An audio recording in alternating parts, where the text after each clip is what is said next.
de elevar o seu próprio status a partir da afirmação de uma deidade que era particular àquele povo e que, ao iniciar o processo criativo, mostrava, apresentava características peculiares também daquele povo, daquele altar, daquele culto, né, aquele sacerdócio que estava promovendo esta hipótese criativa. Então, com isso, vemos os mitos da criação estão muito relacionados ao seu próprio contexto e a uma afirmação do seu contexto como um contexto de supremacia. E aí, quando você olha para o livro de Gênesis, você vê que Gênesis ele coloca a questão da criação à parte de si mesmo. Então a criação é algo que não está relacionado diretamente à intervenção de Israel no plano da criação. É simplesmente o fato de Israel, através de Moisés, herdar o conhecimento acerca do processo criativo e transmitir, ser simplesmente aquele que detém o conhecimento desse processo criativo através de revelação divina.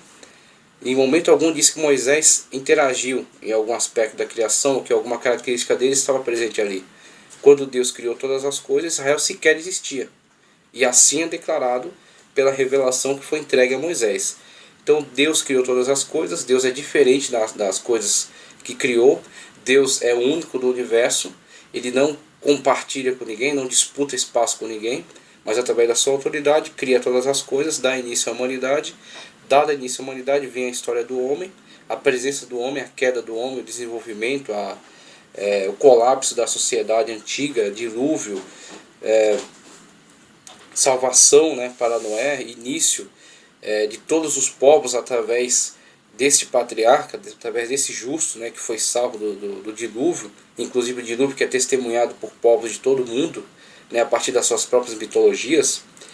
E a partir de um dos descendentes deste homem, deste justo, veio aparecer para a história, veio surgir aquele que viria a ser o ancestral de todos os israelitas, que detém em si, por revelação divina, a história da criação.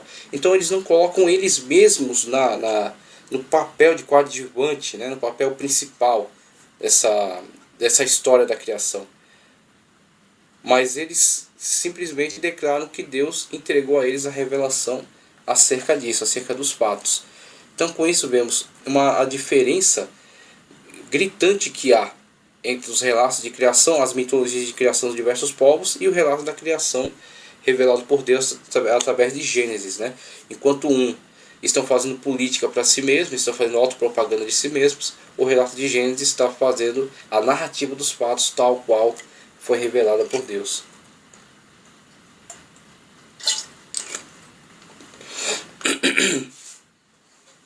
Então a cosmogonia, a criação, a origem do universo, como é tratado aqui, e aí entra a questão das teorias, né, das teses, inclusive a do Big Bang, que se nós, por exemplo, adotarmos uma linha de pensamento da teologia liberal, vemos que há uma possibilidade de explicação que vem coadunar perfeitamente com aquilo que o Big Bang elabora em relação às teses, com relação à expansão da massa, o próprio nome Big Bang, a explosão inicial, a expansão da massa, né? Então, se colocarmos lado a lado a abordagem da teologia liberal sobre os textos da criação e a tese do Big Bang, há uma possibilidade de conciliação. Uma possibilidade de conciliação entre esses relatos. Mas não é o nosso interesse aqui. A criação, a queda, o desenvolvimento dos povos, surgimento dos patriarcas, começo de Israel, descida ao Egito. Então Israel é um dos personagens que atuam nessa história. Mas de forma alguma Israel se coloca como personagem principal, no sentido de ser a partir de quem Deus criou todas as coisas, que esteve presente na criação, que foi contemplado por Deus no ato de criação, no sentido de produzir uma terra que fosse para Israel. De forma alguma. Israel é o detentor deste conhecimento, dessa história, através do grande personagem chamado Moisés, a quem Deus confiou esse conhecimento. Mas Moisés, dada a seriedade com que é tratado esta revelação, não faz autopropaganda nem de si, nem do seu povo, nem de coisa alguma desse tipo, como é encontrado nos relatos de mitos da criação dos outros povos. Então isso para mim é uma característica fundamental, uma característica muito importante dos textos sagrados. A veracidade deles na tratativa daquilo que é dito em relação à revelação num plano cosmogônico, num plano de criação geral, criação de todo o universo, colocando as coisas no seu devido lugar, a cosmogonia no seu devido tempo, com o seu objetivo específico, falar, tratar acerca da criação de todas as coisas, e dentro do processo criativo e depois do desenvolvimento desse processo, em algum momento na história surge Israel. De um homem, num momento histórico, a partir de um contexto histórico relatado, que pode ser comprovado arqueologicamente, como nós já vimos e vamos continuar vendo também ao longo da análise de outros livros. Então isso para mim é o que é mais surpreendente, é o que é mais denotativo de veracidade dos textos bíblicos. Essa forma de lidar, essa seriedade com que lida com os temas diversos. Então, passando aqui de Gênesis, a gente vai analisar agora o segundo livro.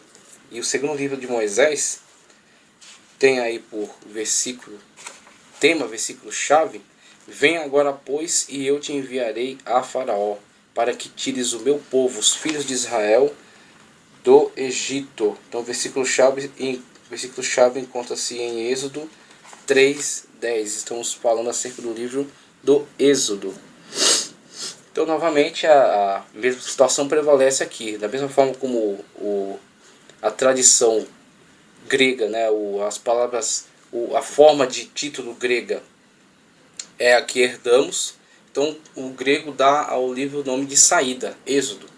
É Saída, tratando acerca do assunto principal do livro. Mas o hebraico chama ele de Ve-ele-Shemó. Estes são os nomes, Ve-ele-Shemó.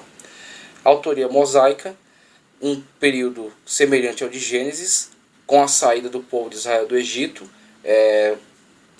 em todo o processo de peregrinação, que o povo vai avançando até conquistar a terra de Canaã. Durante esse tempo, entendemos que Moisés trabalhou também na produção desses livros, reunindo as tradições, a tradição oral conhecida, a tradição escrita que ele pôde obter, né, o fornecimento de tradição escrita que ele encontrou, e principalmente a revelação divina no sentido de selecionar dentre aquilo que foi transmitido como tradição, aquilo que era real, que era verdadeiro, e excluir aquilo que era fantasioso, como também a revelação divina específica, né? Aquilo que Deus revelou a Moisés e transmitiu a nós, principalmente com relação às leis. Como o próprio teólogo vai falar em História dos Hebreus, Moisés herdou muito daquilo que havia de base, né, de estrutura de leis, porque já havia um código de leis muito importante na época. Então não é difícil admitirmos que Moisés herdou muito do conhecimento legislativo, mas não somente isso explica tudo. Moisés, através da inspiração divina, selecionou aquilo que de fato era bom, era útil, estava de acordo com a vontade de Deus, bem como também produziu muitas leis que foram inspiração divina e que se diferenciam das leis que eram presentes na época, contrastam com essas leis. Então, a primeira etapa da jornada, o período da produção do livro de Êxodo. A autoria mosaica, e o período que trata o livro de Êxodo é desde o nascimento de Moisés, em que em 1526, a partir dessa tese cronológica da saída em 1545, nascimento de Moisés, desde 1526, até o começo da jornada pelo Sinai, 1545.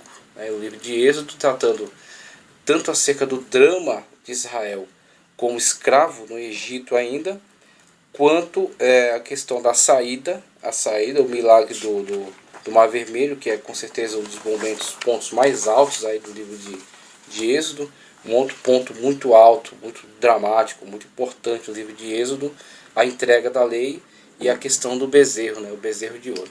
Então, pontos muito importantes presentes no livro de Êxodo.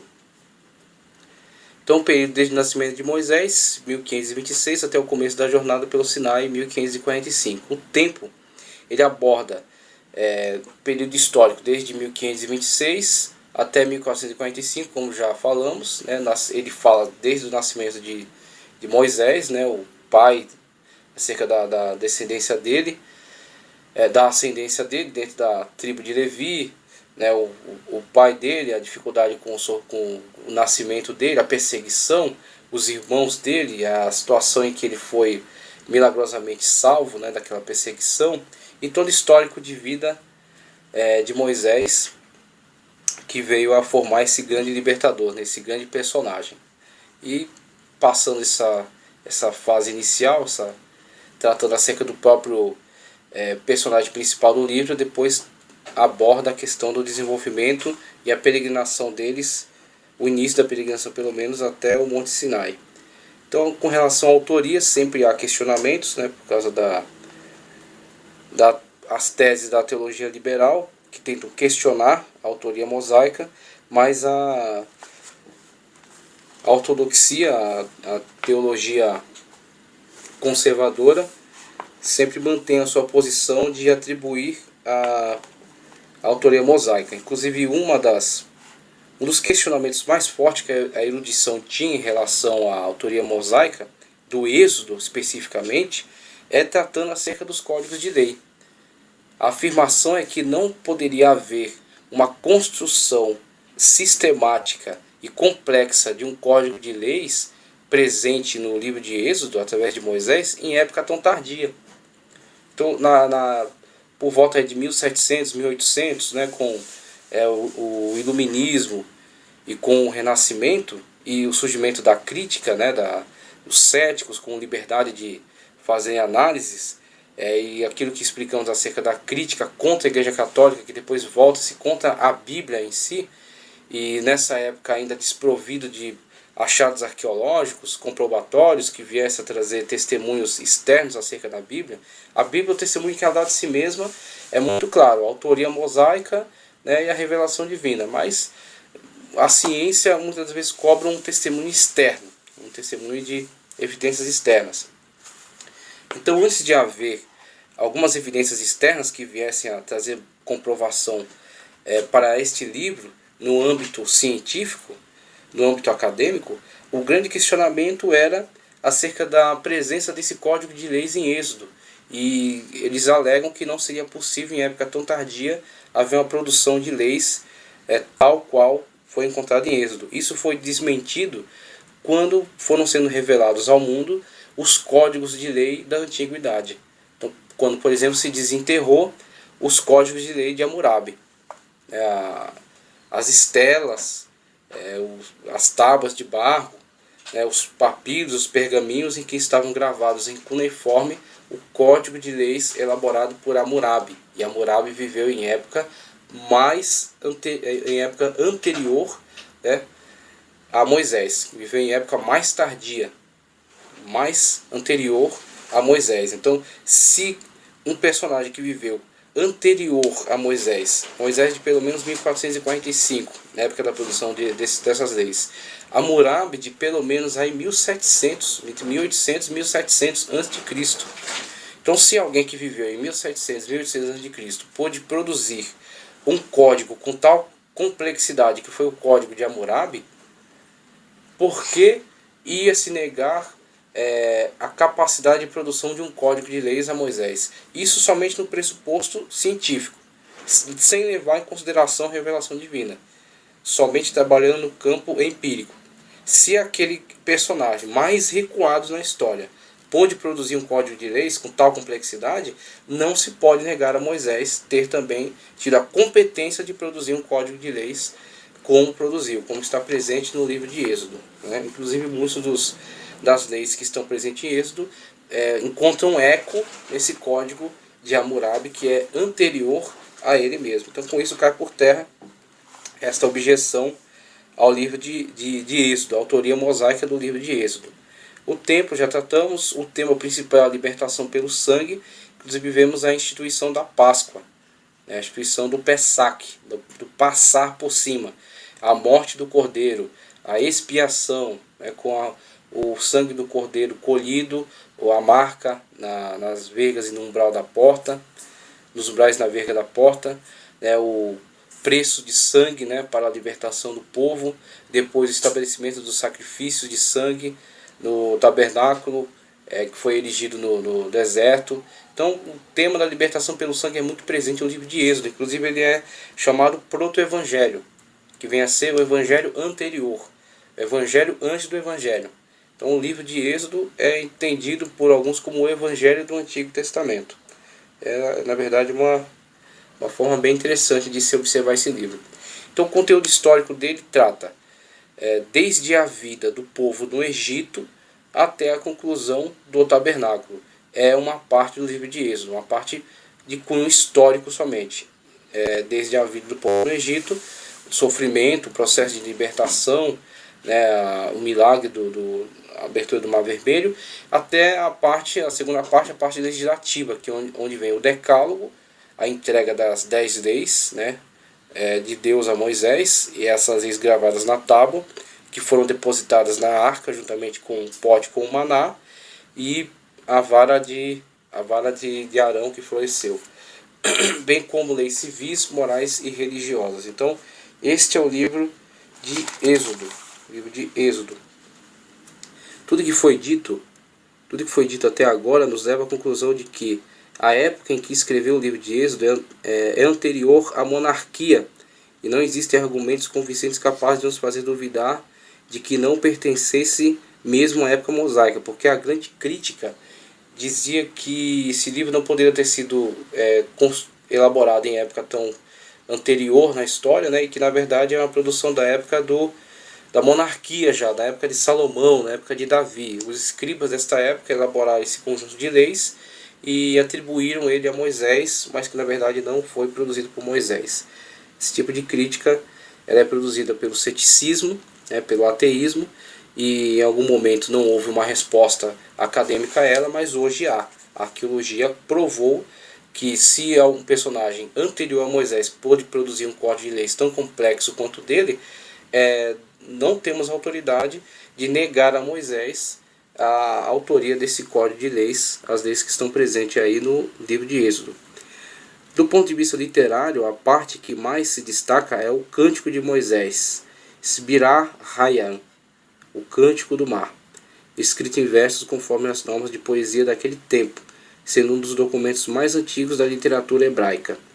A primeira parte do Êxodo narra acontecimentos maravilhosos como o nascimento e a adolescência de Moisés, a aparição de Deus a ele, os milagres e as pragas da travessia do Mar Vermelho e a promulgação das leis do Sinai. A segunda parte está narrada em estilo de código legislativo. O Êxodo é considerado por muita gente como um dos mais importantes livros do Pentateuco, por seu conteúdo histórico e por apresentar grande parte da Constituição